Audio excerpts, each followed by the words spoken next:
Hello, today we're making gnocchi.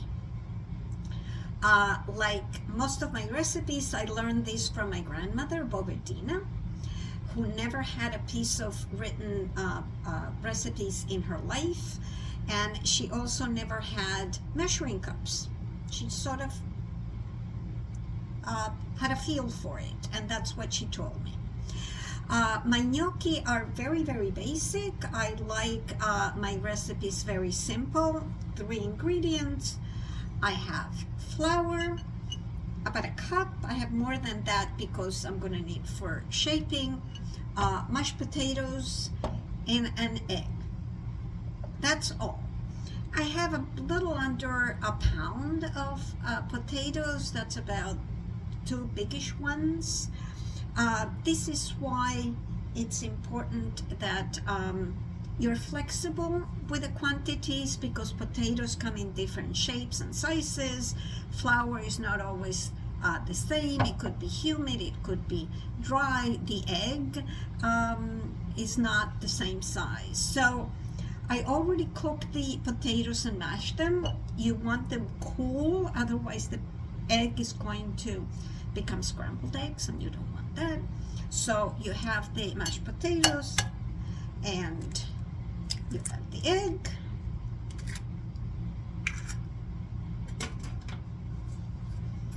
And you mix it and then start adding some flour. How much? Well, you want a dough that's going to be soft and not sticky, because you don't want the gnocchi to stick to each other. Now, I've seen recipes that have sweet potato or cream, that you bake the potatoes and then you skin them. I just cook plain potatoes in water and mash. You can use leftover mashed potatoes. Those may have already some margarine and milk in them. That's why it's important that you get a feel for how the dough is supposed to be. So I think I can start already, yeah, by hand, so that I can feel when it's nice and smooth.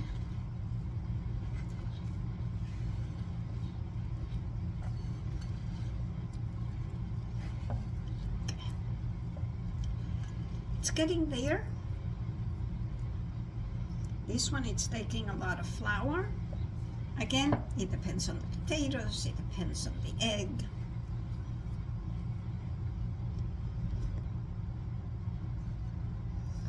Well, it took almost the full amount of flour there to get to a soft dough that doesn't quite stick. So once you have it, you take a piece of dough. This is where we need some additional flour, and you roll it out into just a string about 1 inch wide.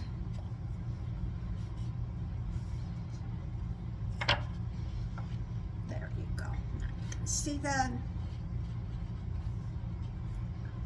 And oops, forgot to have a knife available. So once you have this string, you cut it about 1 inch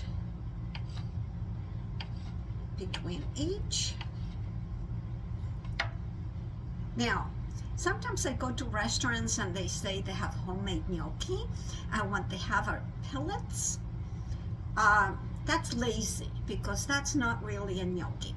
You probably know that pasta has all these different shapes, like ziti and fusilli and penne, because the shape affects the flavor. Well, the shape affects the flavor, and a pellet is not a gnocchi. You need to shape it. And for that, there is something called a gnocchi fork. I have one here. that I don't use. I bought it in Argentina because I was there. And at home, we just used a plain old fork, which works perfectly fine. You want it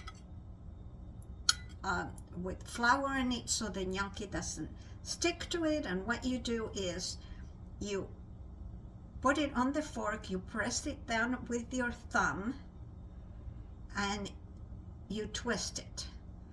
And when you do, you get sort of like a seashell. I'm gonna do this again. Press down with your thumb and twist it off the fork. One more.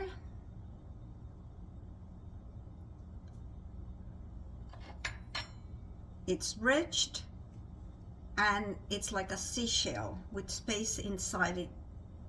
Wraps the seasoning and the sauce.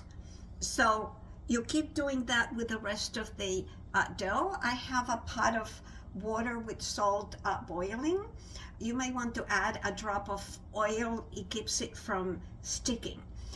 Drop the gnocchi one by one into the water. You don't want a glob. 1-2 minutes, it's going to float to the top, and that means that it's done. You scoop it out. You can put any kind of sauce on it, tomato sauce, or just plain butter and cheese. Very, very easy. Enjoy.